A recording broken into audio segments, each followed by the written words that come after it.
Good afternoon and welcome to another episode of Unscripted and Unchained RPG Review. I am DM Bluddworth, and as you can see by the graphics, today's video is going to be, quite a barn burner, as they say. So I have entitled this OSR DMs Must Bend the Knee to 5e, or They Are Harming Society. Now, obviously, I don't agree with this. This is a video response to Scott Garabay's video where he pretty much claims that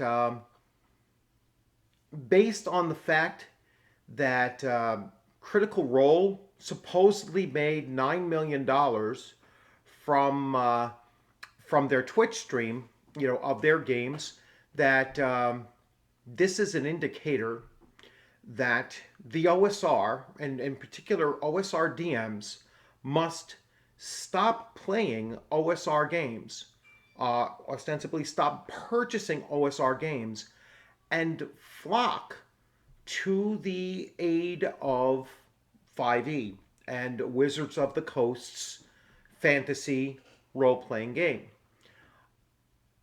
I've I'm really almost without words as to how ridiculous this came to me. First in my mind, and then I watched the video a few more times, and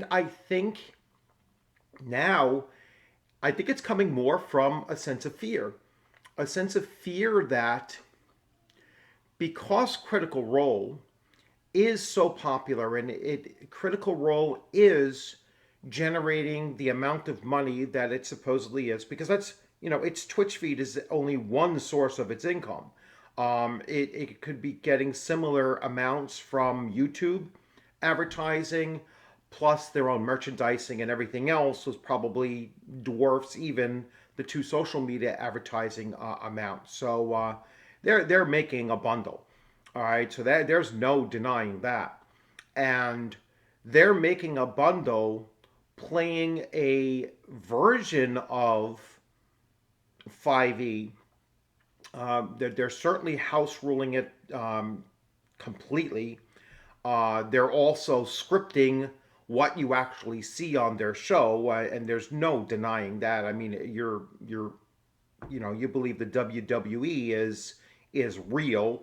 In comparison, I mean, it's all staged, but the idea that the OSR is a detriment to society because we're not supporting 5e is just bizarre.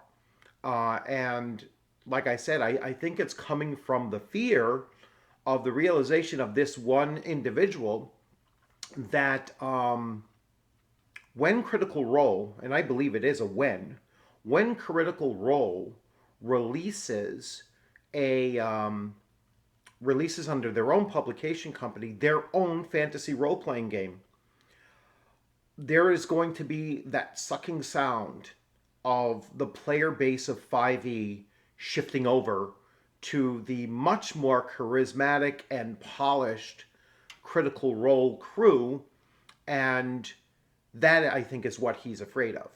He's not so much afraid of, the OSR is going to suck all of these players out, but that's why he's trying to possibly encourage OSR DMs to support 5e more, to the point that we should, essentially bend the knee, play 51% or more of our time, or run 51% more of our time in gaming with 5e content. He specifically said that if you're a D&D player, it is your obligation to play the most modern or the current edition of Dungeons and Dragons, which, I would contest there isn't one. The last true Dungeons and Dragons was second edition AD&D. Again, my opinion, but it's just bizarre that it's almost like a cycle where every couple of weeks a new attack on the OSR comes from a different source, but they all have that general uh, thing in common with them, that they are, quite frankly, very close to being sycophants of 5e and Wizards of the Coast. So let me show you a few things that if you wanted to truly play Dungeons and Dragons, all right, here are a few choices for you to take a look at. You have the original books. All right, so this is the original D&D. And if you can get your hands on these, that's awesome. They're very expensive. So if you can't, that's where the OSR actually provides your ability to play this as it was written up to about 90% of it. All right, a lot of times all they have to do in order to fit under the OGL is to reformat it or package it in some other way. Now, yes, you can get these as a PDF from Wizards of the Coast, but I do not suggest that you do that, because you are then giving money to Wizards of the Coast, which does not have any respect for this, and they don't have any respect for the old school gamers back in the day, or the current ones who really want to get that true D&D experience. So this is your first option. All right. Now, if you want something a little bit more polished than that, you can go to the Holmes Edition Blue Book. All right. So this was the next iteration of those three, bound into one booklet here, and some slight rule changes. Once again, if you can't get your hands on this, and I paid $20 for this, so it's not crazy.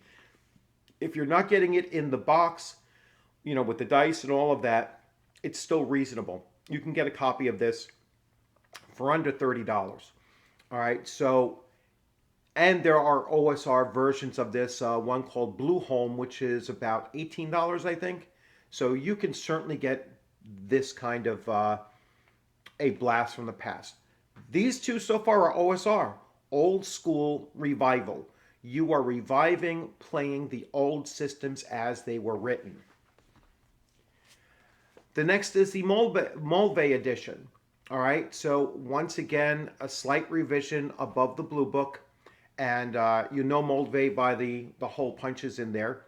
And this is, again, easy to get your hands on, cheap if you get it outside of the box, which I did not actually. I bought the box set with the dice and the crayon even. So I was willing to pay more for this, because this was the first edition that I actually owned back in 1978 or 79 or so. So again, Molve Edition. Make some improvements or just some changes on the Blue Book. One of the more popular nowadays has been BECME. All right, so these are edited by Frank Metzer, and usually most people just focus on these two. So the basic version and then the expert rules. So that's why the B and the E. Some DMs will carry it into the companion, all right, which I have behind me there, and that really takes it into the real upper levels, of the game. But with these two books, you can go from first to 14th level, and that's a significantly long campaign. Again, very simple, basic, game system, easy to learn, easy to play, and definitely old school. So you will really enjoy that. Running parallel to roughly this time period of the Molve and the Metzner, TSR decided to go and make an advanced version of Dungeons and Dragons, and so you have Dungeons and Dragons First Edition. All right, so these were the hardcover series, advanced rules, many more variations or changes and advances, let's say, from the basic rule sets. So you have you lose class as race with advanced Dungeons and Dragons, and so you have a little bit more variety and a lot more detail as far as various rules are concerned. This is certainly an advanced play of this, and if you are running campaigns like this, as I am currently, you will attract players. All right. There's a huge interest in playing this, and you are playing Dungeons and Dragons when you're playing this. And this is certainly old school revival as opposed to old school Renaissance or old school, well, it's certainly old school role playing as well, depending on how you're actually running your table. All right, that's where the old school role play comes from. So, again, these run a little bit more expensive, but you can get these, if you're lucky, you can get the core 3 books for about $50 or $60 on eBay. And that really runs about the same cost that you'd pay for a modern hardcover book. And even though these are 40 years old, they're holding up pretty darn well for a book that's over 40 years old. Then we have second edition. So second edition came out, and as I said earlier, I consider this to be the last edition of Dungeons and Dragons. Third edition made a dramatic change from the essence of what the game was. And so I would no longer consider it Dungeons and Dragons. It's not just that it shifted from TSR to Wizards of the Coast during that time period, but it dramatically changed the game. And the way that it was played, and just the overall essence of the game. It's like D&D's soul ended after second edition, and it was starting to make some of that transition in this with all of those splat books and so much variety included into it, and so many optional rules included into it that it kind of got muddled at that point. But this is still advanced Dungeons and Dragons, still Dungeons and Dragons at its core. Other aspects of OSR. So, as I mentioned earlier, you had OSR Revival. Like I said, all of those are an example. If you are running those games as they were written or very close to as they were written, that is old school Revival. You're playing the oldest editions. And you are not harming society by playing the games that created the whole mystique of Dungeons and Dragons. All right, you are paying it homage. You are actually running the games the way that they were meant to be run, and you're playing the true ones. So if you're a new player out there, and or a modern player out there, and you've never played these older editions, yes, they are different than what you're playing currently. Yes, they have a different focus to them. They have a different feel to them, and I think I've experienced as a DM of these older systems exclusively now for these past, going on over slightly over 2 years, that modern players coming to these older systems, 95% plus, have enjoyed these older games more so than 5e. All right, and they've told me as much. They said, "Listen, I really feel like I'm truly playing Dungeons and Dragons, all right, and not a superhero game." All right, and that's word for word what they basically said was that these are, this is what I'm experiencing playing these older editions as opposed to 5e.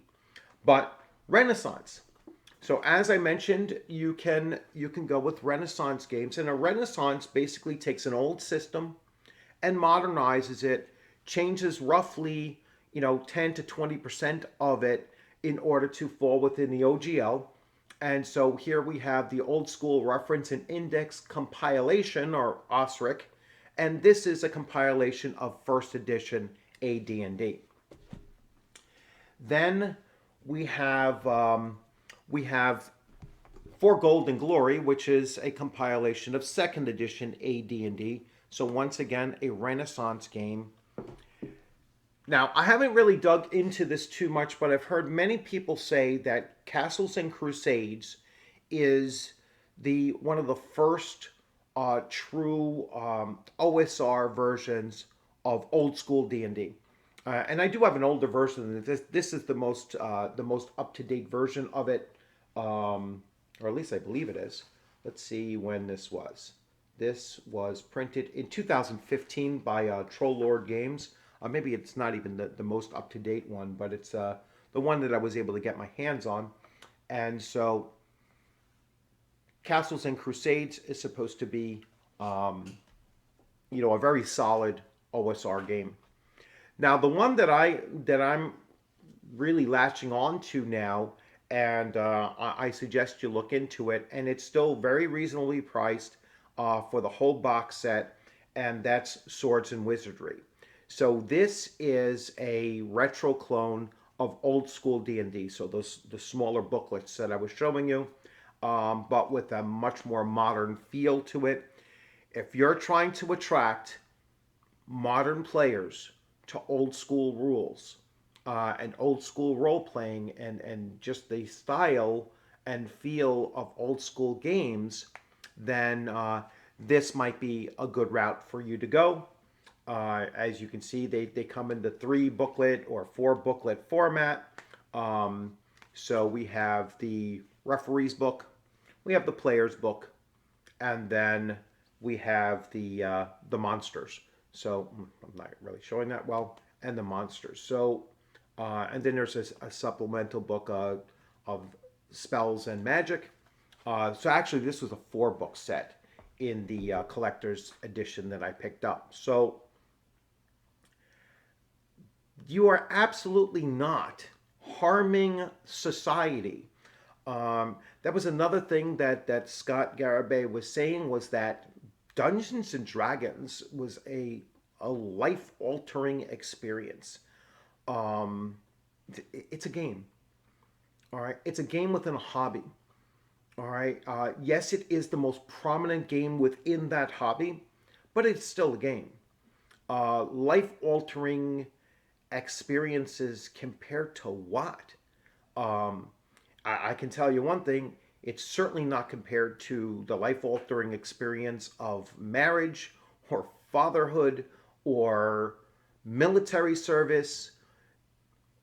It's just a game.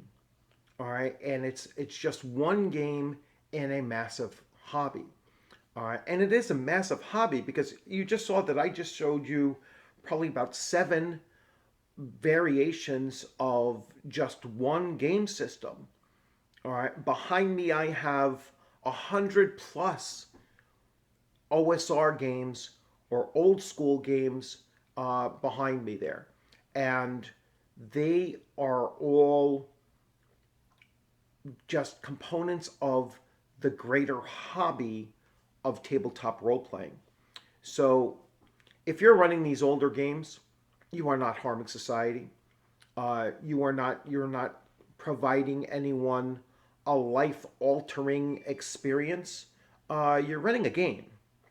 All right, and if they're coming to your table looking for a life-altering experience, I don't know what to say to that kind of a player, other than just to say, I'm sorry, you're not going to find that here. You're going to find a game being run that, I hope everybody has fun with. I'm hoping to have fun running it. And, moving forward, hopefully you will join this social group, because it is a very social game, and make new friends and have a good time playing a game that we all love. And that's basically what it is. It is not life altering. All right. If you need a game to alter your life, I'm not saying that it won't have an impact on your life. Um, D&D made me a better reader. All right, that's the one thing that I can say that Dungeons and Dragons did. Dungeons and Dragons made me a better reader, made me want to read more. It came at a time when I was in late grade school, sixth, seventh grade. Wasn't a very good reader, and once I started playing, at the same time I started reading, and I started reading a lot more than I was, and you know, read through Lord of the Rings, the trilogy, in 1 week. So what is that, like 1,500 pages in 1 week? Plus the Hobbit along with it. So, um, that's the only life-altering aspect that Dungeons and Dragons had on me, was it made me a much more prolific and better reader than I was at the time as a 10, 11-year-old. And it probably made me read things far beyond my grade level. At a certain point within a year or two, I was reading at above college level, books and such. But that's it. It didn't change the trajectory of my life in any other significant way other than just providing me with a hobby that I enjoyed participating in. So, um, keep on playing the games of your choice. If you want to play 5e, that's fine. Go play 5e. Um, if you're running an OSR game, you don't need to bend the knee to 5e. You don't need to worry about the hobby. You're doing all that you need to do to support the hobby by just running games, and allowing anyone who is coming to your table to play, as long as they're there genuinely to play the game that you are running, and they sit down and they're reasonably comfortable with playing with who's at your table, and you all have a good time. You've done as much as you're obligated to do for the hobby. In the meantime, helping your own dynamic at your own game table is just to continue playing the games, no matter what games that they are. That is how you support the hobby. You are not harming society. You do not have to bend the knee to 5e, and you do not have to, acknowledge that. You don't have to apologize for running games that you're running. You should be thanked for providing the multitude of players that are out there. As a DM, you're giving them the opportunity to come to your table and to play your game. You are the on-hand shortage commodity out there as a dungeon master or as a game master. There's roughly only 15 to 20% of those of us that are willing to run games, and the other 80% are the players looking for someone to run the games, and so you are the limited commodity. You're the one that's doing the service to the hobby, and that's regardless of the game system that you're running. So once again, thanks for joining. If you like this video, please give it a thumbs up. If you have comments, please leave the comments in there. And I virtually never delete comments unless they are personal attacks. And so if you can keep it focused on the topic at hand, uh, OSR DMs, if you believe that they must bend the knee to 5e, then please feel free to put your comments in there and to support that claim. Give me some evidence. If you think that OSR DMs in general are pushing people away, give me actual examples. All right, of, hey, I saw this OSR GM doing this. All right, and pushing players away. Or take any of my words from any of my videos and say, hey, in this video, even including this video here, what you said is going to keep players away. Explain how that's going to happen. All right. Point to exactly what I said, at that moment that would keep players away.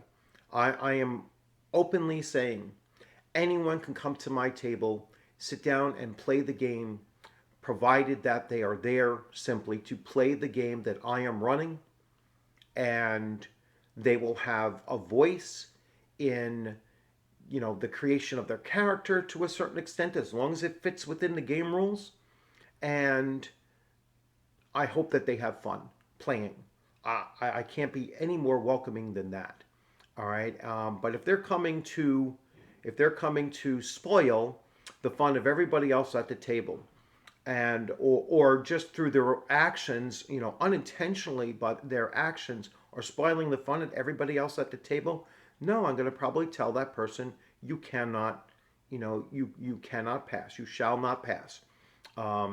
This isn't going to work unless you're willing to change, and you're welcome to give it another try, but 2 times and you're out. All right, it's just not. Gatekeeping is something that is lodged oftentimes as being solely a negative, but it's not. Gatekeeping, as you see on the picture here on the image, is the dungeon master closing the doors in your face, or is the dungeon master opening the doors up and opening up an expansive realm behind him? All right, that is what gatekeeping is.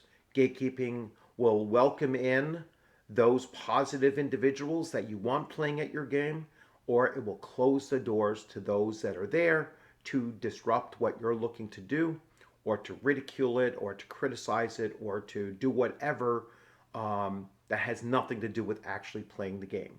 So, again, enjoy whatever game you're playing out there. And, I hope that you enjoyed this video. Please give it a thumbs up. If you hadn't subscribed, subscribe. And just as a real quick announcement, I just uploaded to Drive-Thru RPG my safety tools of the OSR table. It is free. Although if you want to donate, you certainly can. But it is short, concise, and I've already been told by many it's just some common sense tools that and tips and hints that you can use to make your OSR table much more welcoming. And so that's there on Drive-Thru RPG. Again, free. It's already getting picked up, quite well. So, and I'll do a separate video just going over this a little bit as well, probably by today. So again, thanks for joining. I look forward to seeing you on the gaming screen sometime soon. Tomorrow is Monday, so that means that tomorrow I am running my AD&D First Edition Greyhawk campaign, session number 9, along with my 9 players. So that kind of diffuses or dispels any arguments that old school games cannot attract a large group of players to it. And so I'm looking forward to another great day of gaming with my 9 players tomorrow evening. So you all have a great afternoon, great long weekend if you're celebrating a long weekend, and as always, keep on gaming, have fun out there, and take care.